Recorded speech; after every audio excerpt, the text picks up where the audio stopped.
श्री सद्गुरु देवाय नमः। भाइयों बहनों, नाम जप का यह प्रभाव है कि आपकी कुंडली में यदि कोई दोष है, उस दोष के कारण आपका भाग्य साथ नहीं दे रहा, तन मन और धन तीनों ही प्रतिकूल हो गए हों और आपको कष्टों का सामना करना पड़ रहा हो, आप विश्वास करें, राम नाम के जप के प्रभाव से आपका भाग्य बदल सकता है। दुख आपका सुख में बदल जाएगा। राम नाम से ऐसा क्या है जो कि नहीं हो सकता, लेकिन उसके लिए निष्ठा और विश्वास की जरूरत होती है। जीव में एक कमी है, वह तुरंत सौदा करने लगता है। देखा, कुछ दिन में कोई प्रभाव नहीं पड़ा तो नाम जप छोड़ देता है और फिर उसकी निंदा करने लगता है। नाम जप करने वाले को संयम की जरूरत होती है। जब जीव नाम जप करना आरंभ करता है तो पहले दिन से उसका असर नहीं दिखता, क्योंकि नाम पहले आपके प्रारब्ध के बुरे फलों को नष्ट करता है, फिर जीवन में चमत्कार दिखाई देने लगता है। उसके लिए संयम रखना जरूरी है, निष्ठा रखनी जरूरी है, वरना भटकन के सिवा जीवन में कुछ नहीं रहता। शास्त्र संत जन सब यही कहते हैं, कलयुग केवल नाम आधारा, तो फिर उस पर विश्वास करिए। हमको केवल यह मानना चाहिए कि नाम सर्वश्रेष्ठ है। उसको पकड़ने के बाद किसी और को पकड़ने की ज़रूरत नहीं, किसी धाम तीरथ जाने की ज़रूरत नहीं। सब आपको घर बैठे बैठे दर्शन देने आएंगे। आज यह दास जो कथा आपको सुनाने जा रहा है वो गोकुल भवन अयोध्या यूट्यूब परिवार के सदस्य बिहार के बक्सर जनपद निवासी मनीष रस्तोगी जी ने ईमेल के माध्यम से स्वयं का अनुभव भेजा है कि कैसे नाम जप के प्रभाव से उनका जीवन बदल गया। यह दास वही कथा आज आपको सुनाने जा रहा है, जिसको जानने के लिए इस वीडियो को आखिर तक अवश्य देखिएगा। उससे पहले जिन लोगों ने गोकुल भवन अयोध्या यूट्यूब चैनल को अभी तक सब्सक्राइब नहीं किया है, उनसे निवेदन है कि चैनल को सब्सक्राइब करके बेल आइकन अवश्य दबा दें, जिससे नए वीडियो के नोटिफिकेशन लगातार आपको मिलते रहें। मनीष जी ने कहा कि आप राम नाम के प्रचार का जो कार्य कर रहे हैं वह काफ़ी प्रशंसनीय है। उसके लिए आपको साधुवाद। राम नाम से सब कुछ संभव है। मैं पिछले 62 सालों से लोगों को राम नाम जपने के लिए प्रेरित कर रहा हूँ। राम नाम का चमत्कार मैं देख चुका हूँ। आपको बता दें कि मनीष जी आज 88 वर्ष के निरोगी काया के धनी व्यक्ति हैं। उन्होंने बताया कि 23 वर्ष की आयु में ग्रेजुएशन कर लेने के बाद उन्होंने अपने पिता से कहा कि वह नौकरी करना चाहते हैं, जबकि उनके पिता चाहते थे कि उनका मसालों का जो कारोबार है उनका बेटा उसमें उनका सहयोग करे। मगर मनीष जी ने साफ साफ कह दिया कि उनका व्यापार में कोई दिलचस्पी नहीं है, वह नौकरी ही करेंगे।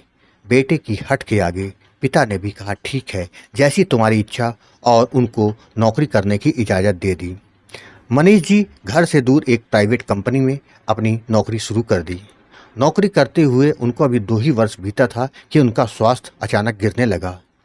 उस समय उन्होंने डॉक्टरों को दिखाया, किंतु दवाइयों का कोई खास असर उन पर दिखाई नहीं पड़ा, जिसके कारण वह शहर आकर अपना इलाज कराने के लिए बड़े डॉक्टर के पास गए।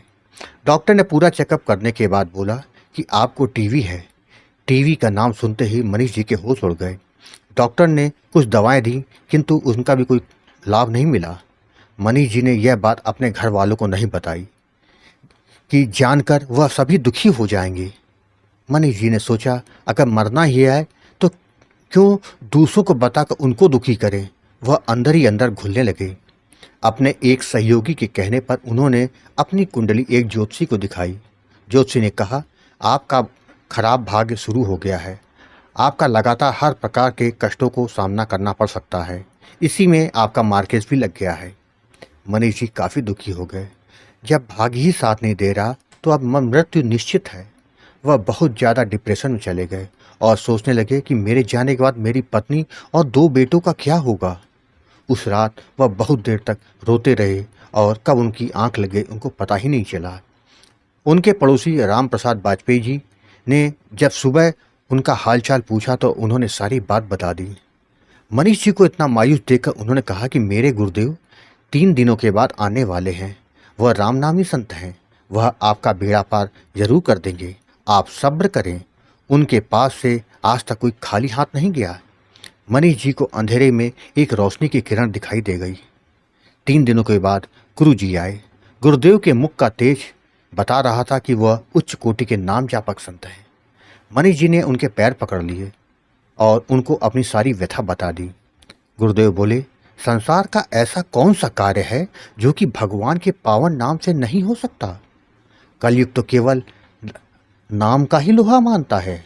तुम मन से हर प्रकार के बुरे विचारों को तिलांजलि दे दो और पूरी निष्ठा और भाव के साथ हर समय राम राम करो। इस बीच हो सके तो लोगों से ना मिलो, अपना सारा समय भगवान के पावन नाम को दे दो। फिर देखो कि तुम्हारी कुंडली का बुरा प्रभाव कैसे खत्म हो जाता है और कैसे भाग्योदय होता है और तुम कैसे मृत्यु को जीत लेते हो। राम नाम असंभव को भी संभव कर देता है। गुरुदेव के आशीष वचनों को सुनकर मनीष जी के अंदर नई ऊर्जा का संचार हो गया। गुरु के वचनों को भगवान के वचन मानकर पूरी निष्ठा के साथ राम नाम के जप में जुट गए। उनके पड़ोसी राम प्रसाद जी ने कहा कि आप निश्चिंत होकर नाम जप करें, आपको खाना मेरे घर से मिलता रहेगा। मैं अपने गुरु भाई के लिए क्या इतना भी नहीं कर सकता? मनीष जी दिन रात नाम के जप में जुट गए। 2 माह के बाद उनकी हालत ऐसी हो गई कि नाम जपते जपते उनका ध्यान लगने लगा। उनको बहुत अच्छे अनुभव भी होने लगे।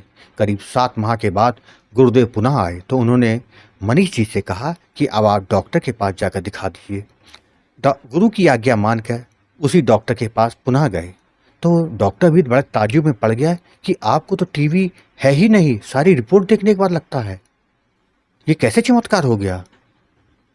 मनीष ने गुरुदेव के पास पहुंचकर सारी बात बता दी तो उन्होंने कहा कि देखा, राम नाम से सब कुछ संभव है, केवल विश्वास, निष्ठा और भाव की जरूरत है।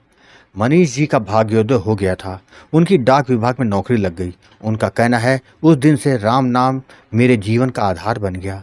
उस दिन के बाद से मैं कभी बीमार नहीं पड़ा। उस दिन से मैं लोगों को राम नाम जपने के लिए प्रेरित करता हूँ। मेरा पूरा परिवार राममय हो चुका है। भाइयों बहनों, आपको कथा अच्छी लगी हो तो कमेंट में जय श्री राम लिखना मत भूलिएगा, जिससे दास का मनोबल लगातार बढ़ता रहे और अच्छे प्रेरणादायक वीडियो आपको प्रस्तुत करता रहूं। आपसे निवेदन है, अगर आपके पास भी राम नाम का अनुभव हो तो उसको मेरे ईमेल या व्हाट्सएप पर भेज सकते हैं, जिस पर वीडियो बनाकर अपने चैनल में अवश्य प्रस्तुत करूंगा। ईमेल का पता, व्हाट्सएप नंबर दोनों वीडियो के डिस्क्रिप्शन में दिए हुए हैं। जय श्री राम।